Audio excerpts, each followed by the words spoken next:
potent mix of anger and bitter political rivalry, fueling street protests, attacks and strikes across the country. Bangladesh is in crisis because of its upcoming election.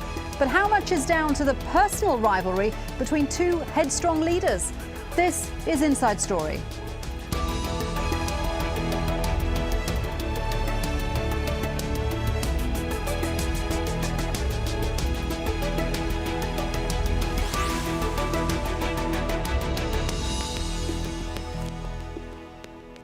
Hello there, good to have you with us. Welcome to the programme. I'm Shuli Ghosh. Bangladesh is reeling from its latest political crisis and violent street protests that have paralysed the country. Opposition groups are rallying against government plans to hold a general election in January. They want Prime Minister Sheikh Hasina to resign so a neutral caretaker administration can oversee the polls. Activists have detonated dozens of homemade bombs and blocked roads, railways and waterways as part of a 48-hour nationwide shutdown. 9 people have been killed since Monday's election announcement, but there's been political violence for months now, with more than 300 deaths so far this year. Until recently, it was normal for the government in Bangladesh to make way for a neutral caretaker administration to oversee elections. But Sheikh Hasina controversially scrapped that arrangement in 2011. Instead, she's appointed a special election time coalition with her at its head. Opposition groups are concerned the vote could be rigged and want a caretaker government to oversee the polls as before. The Bangladesh Nationalist Party says it will boycott the vote, prompting the Election Commission to consider delaying the polls. We'll introduce our guests in just a moment, but first, Tanveer Chowdhury has more from the capital Dhaka. The latest is that the opposition has extended its 48 hours blockade to another 8 hours till tomorrow 6 p.m. in the evening.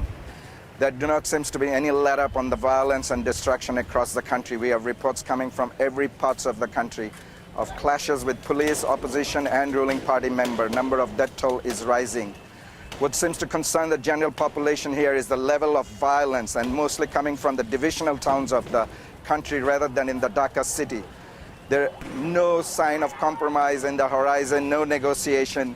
Yesterday, members of the civil society, some prominent people met the president to voice their concern and come to some understanding between the opposition and the ruling party. However, the statements coming out from both the parties do not seem to be in mood for any negotiation. The opposition said that it will continue its movement and call for more shutdown and blockade if the Prime Minister do not step down from the so-called all-party interim head. They want somebody who is neutral and acceptable by all parties to be the interim head. Only then they will participate in the election.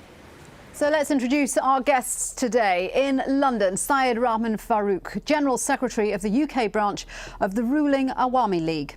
Joining us from Dhaka, Asif Nazrul, a Professor of Law at Dhaka University and a constitutional expert. Also in London, we have Mahidur Rahman, Chief Advisor to the UK branch of the opposition Bangladesh Nationalist Party. Gentlemen, welcome to the programme. Syed, let me start with you. Why did Sheikh Hasina amend the constitution so that a caretaker government is no longer required to oversee elections? It's causing huge problems. First of all, the whole world, every country in the world, they upheld the democratic system. The Prime Minister of Bangladesh, Sheikh Hasina, and Awami League and Mahajut, they wanted to uphold the democratic institution and continuous democratic process. So obviously, this is everywhere. Will you go against the democracy or democratic institution? We have 30 millions of people died for this democracy. So but the problem is, sir, that a lot of people in Bangladesh don't believe this is democracy in action. They say that the coalition government she has formed is staffed by mostly her allies. Those who do not believe the democracy, I am telling you about them. The BNP, along with their some allies who were accused of war crimes and crimes against humanity. I am just here from outside House of Parliament. There were hundreds and thousands of people who are demanding Chaudhry Moinuddin that we demand Chaudhry Moinuddin, who are accused of... Can we get on to the war issue crimes, of war crimes crimes against tribunals just a little later on? What I'm asking you is, why did Sheikh Hasina change something that has worked for years and which has now caused a huge political problem? She did not change anything. She is following, the Prime Minister of Bangladesh is following the democratic system. Now, how long we can uphold the caretaker government? When it's needed, at that time there was caretaker government. The people of Bangladesh, 160 million peoples of Bangladesh, they are looking forward. They want the democratic institution. They want to carry on with the constitution. We can go against the constitution. The 1971, the people, hundreds and thousands of people, millions of people, give their blood to uphold our democracy, uphold our constitution. So who will go against the constitution? Mahathir, in this let me Britain, bring you in India, well, let me put in that your question country, to Mahathir. Everybody is following the democratic system, the democratic institution, upholding the democratic institution. Any election is any election is held by the present government. So why Bangladesh will be different? Well, let me put that to Mahathir. So Mahathir, Syed is saying this is democracy. No other country appoints a caretaker government for an election. So why on earth should you complain about it happening in Bangladesh? Well, let me tell you, first of all, every country differs according to their political culture, according to their political systems. Bangladesh is a different country, different political culture. We have different views. Considering our when the election started from 1991, we had held an election under the caretaker government system, and all political party has accepted that election result. 1996 also was election was held under the caretaker government. It was also accepted by all party concerned. And similarly, 2001 election was also held by the caretaker government system. It was also accepted by the all party concerned. The main during 1996, it is Awami League, led by Sheikh Hasina, who hold 173 striked to establish caretaker government very vigorously. And since she came into power in 2008, and then she decided to change the constitution. It was not their, the election manifesto that they are going to change the constitution and eliminate the caretaker government system from the constitution. But Sheikh Hasina did invite the BNP to join her all-party government, didn't she? The BNP said no. No, the BNP did not say no. When she invited, under all this pressure from the people, from the opposition party, but she is going to remain as the head of the caretaker government, which we do not want, because we know very well that under the the leadership of Sheikh Hasina, any sort of interim government or caretaker government will not be fair, because according to Constitution, the Prime Minister has got obviously extra power, and from all other political party, if there are people are joining the interim government, obviously they will be like a paid employee. The Prime Minister has got more power than the other ministers. So you're worried that Sheikh Hasina advisors can influence the elections. Does that mean the BNP should boycott the elections? Of course, under any circumstances, we have been saying it, all we are asking for, that Sheikh Hasina, if she really believes in democracy, if she really believes in the political stability, peace and tranquility in the country, she should agree to it. And if she really believes on the people of our country, that if she has done good performance during her tenure, obviously she should have a faith on the people, that people will re-elect her through their freedom of choice. So she has made so much plan, all this predetermined, pre-planned, setting up this election, and she is determined to come back to power by hook or by any means. Let me bring in Asif under any here. Circumstances, we don't trust her. Let me bring in Asif to give us a bit of analysis, because this is clearly an issue which has caused a lot of violence in Bangladesh. Firstly, is it possible to have elections in this atmosphere? I don't think you can actually conduct an election under this situation.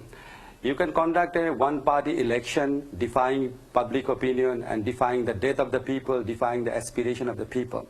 But that election will never be participated by all the parties. And if you look at the current scenario, if you look at the survey reports, if you look at the election results in the local body elections, actually BNP is more popular than Awami League now, according to those survey and according to those results. So if you do not create a situation in which the potentially most popular party could not participate, that election cannot end up the bitterness, that election cannot bring up any solution. So any boycotting of the elections, I just want to clarify one point with you. Any election where the opposition parties have boycotted it, that election is going to have real doubts as to its legitimacy, isn't it? Exactly. And if you look at the political history of Bangladesh, in 1988, the election was boycotted by opposition parties. And that government did not sustain. It lasted only for 2 years. If you look at 1996, at that time BNP was in power and that election was boycotted by the opposition parties. That government lasted only for a few months. And if you look at the present scenario, the point I'm trying to make is, if you look at the public mood, if you look at the surveys, how many people actually want caretaker government? According to all the surveys, the number is between 80% to 90%, because we have experienced what happened under the political party-led government when election takes place. If you look at the history of Bangladesh, you can divide it between two parts. One is pre-caretaker government, another one is post-caretaker government. So in the pre-caretaker government, all the elections were held under the political party-led government. And all those parliament failed actually to complete its tenure. Not a single parliament could succeed to complete its tenure. If you look at the election held under caretaker government, all the parliaments actually succeeded to complete its tenure. The only one comparison tells you about the comparative acceptability of the caretaker system.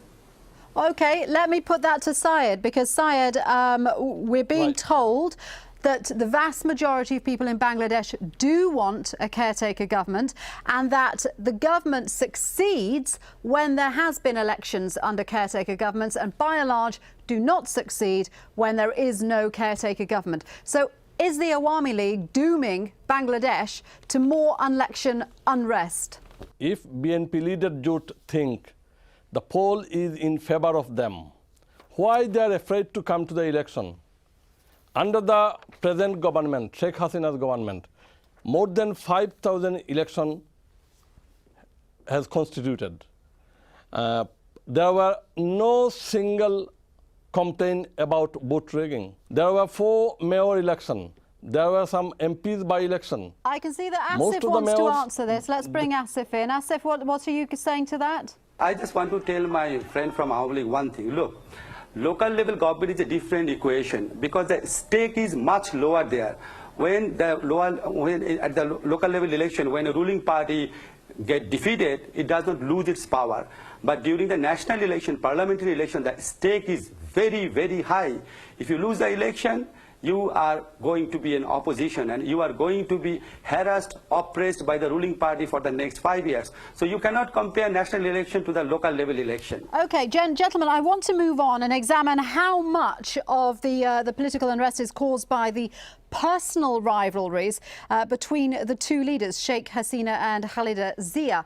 Now, these are two women who cast a very long shadow over Bangladeshi politics. Sheikh Hasina, the country's current Prime Minister, and her rival, former Prime Minister Khalida Zia, are both battling to be the country's next leader. They head up the two most powerful parties, Hasina, the Awami League, of course, and Zia, the Bangladesh Nationalist Party. Now, interestingly, they weren't always political enemies. In 1990, they actually joined forces to bring down the dictatorial rule of Hussein Mohammad Ershad. Since then, though, they've become bitter competitors as power has shifted between their two parties. Now, the two rivals reportedly hadn't talked for over a decade until last month. Now, the chat was supposed to end their standoff, but as you'll see, a transcript of the conversation shows it did anything but. I had called you around noon. You didn't pick up. That is not correct. I want to inform you that... You have to listen to me first. You said you had called me, but I didn't get any call around the time you mentioned. I called your red phone. My red phone has been dead for years. You run the government. You should know that. And if you have plans to call, you should at least have sent people to fix the phone yesterday. They should check if the phone is working or not. The red phones always work. Send people over now to see whether the phone is okay. You were Prime Minister yourself. You know that the red phones always work. They always work, but mine is not working at all. It is working perfectly. At least it was working when I called. How can a dead phone come to life all of a sudden? Is your call so powerful that it will bring life to my dead phone? It's an extraordinary conversation. They're known as the battling Begums in Bangladesh. Mahidor, it's an embarrassing phone call, isn't it? It doesn't show the BNP's leader in a very good light. Of course it shows, because our leader, Begum Khaleda Jia, always been speaking very rationally with her opposition leader. She never speak against the Prime Minister or Sheikh Hasina on her personal issues or personal matter. She always been very moderate and always been very respectable to her opposition party. She hasn't spoken to the opposition leader. She hasn't spoken directly to Sheikh Hasina since 2009. How can you talk to someone when someone by heart and soul hate you and do not? The Sheikh Hasina, when she came into power, she has been suppressing her political job and obligation to negotiate when the result of not negotiating is leaving your country in a state of violence and unrest. Government has got a responsibility, not the opposition party. Opposition party plays a healthy political activities in the country to help the government, but the government party should also allow the opposition party to speak, and opposition party has been speaking in the parliament, in the meetings and media, raising their voice, explaining the situations, what is happening. But unfortunately the present governments led by Sheikh Hasina, she never gave any attention to the opposition party complaints. Rather she has taken an agenda to oppress the opposition party by filing false cases, harassing them, taking them into remand, torturing them. Party office has been captivated, and the opposition party chairperson house has been captivated by the RAB and police. So how could you negotiate with somebody who is very much vindictive to yourself? We are only simply asking. The Awami League Secretary of UK branch said that if we have got confidence on people, that people are in favor of us, why are we not attending the election? Of course we have got confidence on the people, and this is why we are asking for a neutral caretaker government to be to create a level playing field in the country, so that everybody can participate in the election, and also people can put their verdict freely without any fear or suppression. Syed, let me bring Syed in. It is the government party. Can I just say, Shuli, another last thing? It is the government party knows very well that their performance over the last 5 years has been very poor. People are against them, and that is why they are trying to go through their process that has been engineeringly set up, and they want to go through this election process so that they can win over the election in a very concerted way. Syed, what do you say to that? Sheikh Hasina is not interested in negotiating grievances with the opposition party. She has her own agenda. She wants to stay in power. No, this is not true. Let me say, and give me some time. First of all, I must say this is the first time ever Bangladesh is experiencing extremely ferocious and fundamentally different type of violence. The children been burned to death. These people, by the name of strike and hortal, by the name of democratic right, they are burning buses where people inside. So they are killing people, they are burning Quran, they are firing bank, they are looting bank, they are firing mosque. So the Honorable Prime Minister Sheikh Hasina nicely phoned to the opposition leader and invited her, requested her, come and sit down and let's have a dialogue. The opposition leader Begum Khaleda Jia even did not reply nicely. She used very unparliamentarily, very unconstitutional languages. Even she did not phone her back. The Honorable Prime Minister Sheikh Hasina To resolve this problem, in a meeting, she requested Begum Jia's acting secretary, Mirza Fakhrul Islam, why not sit down at the secretary level? Syed, can I ask you, I just want to move this on. I want to include the war crimes tribunals that you mentioned earlier. Critics say the war crimes tribunals are politically motivated and are being used to deliberately target Sheikh Hasina's political rivals. What do you say to that? This is not politically motivated. This is not about the rivalry. This is about the victims. Those who are the victims, they are the witness.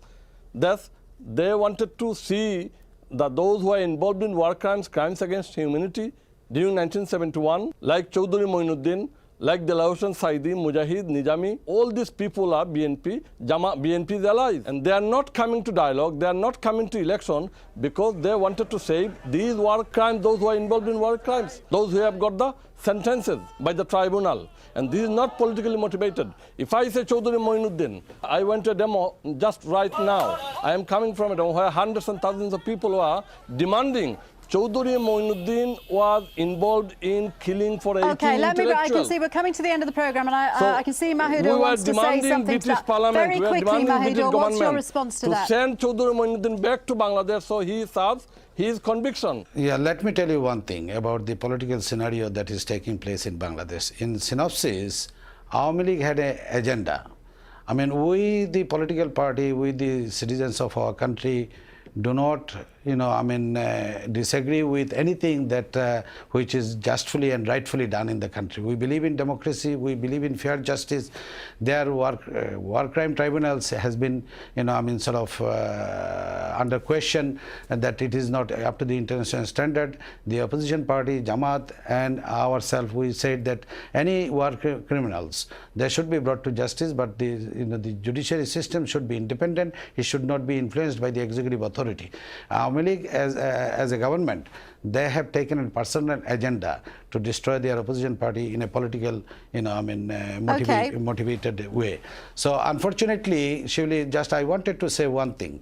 According to the history of Awami League, in the year 1972-75, they banned all political party in the country in order to create one-party state of democracy. It is their political ideology. They do not believe in the existence of multi-party system of democracy. Unfortunately, whatever they say, our people are not blind. They do understand the attitude and aptitude of the Awami League political interest in the country. Awami League had an agenda. Let me bring Asif in, because I think this is a really interesting point.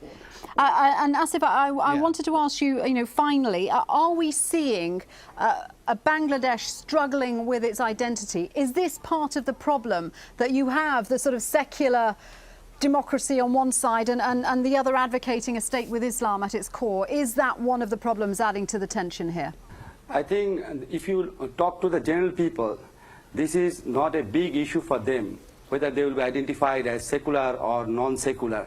But if you talk to the political parties, they have made it a very, very big issue in order to stay in power or in order to go to the power. And if you look at the political rhetoric of Bangladesh, they will never talk about education, they will never talk about health issue, pension or communication or any other constructive thing. The easiest way for them is to sell these issues. Number one is whether we are secular or not, whether we are Islamist or not, or who did what in 1971, what is the role of our forefathers, some of whom have died 30 or 40 years ago. These issues are actually dominating Bangladeshi politics. But if you talk to people, people are less interested about these issues. They definitely want the trial of the war criminals. But let me also remind you that Jamaat-e-Islam was also ally, political ally of Awami League on many, many occasions. In 1986, in 1991, they actually sent their presidential candidate to seek the blessing of Ghulam Azam. In 1995, they joined hand with Jamaat-e-Islami in a movement against BNP. So these incidents actually made people suspicious about the true intention of Awami League. Definitely, our people want the trial of war criminals, but they want the trial of war criminals in a free and fair way. The bitter relationship between our two main leaders, has actually become a matter of national shame and embarrassment. People don't like this type of rivalry. They want our political leaders to talk about constructive issues, to talk about our future, to talk about our aspiration and the new generation. But if you look at their politics, all the time they are bringing up the rhetorics and they are accusing each other and they are showing extreme disrespect to each other. And this is definitely vitiating our politics, our future and all the prospects. Gentlemen, it has been a fascinating conversation. Thank you very much indeed for joining me on the programme today. Syed Rahman Farouk, Asif Nazrul and Mahidor Rahman. Now, if you want to tweet your thoughts about today's show, we're at AJE Inside Story. Thanks for watching. I'm Shuli Ghosh. See you next time.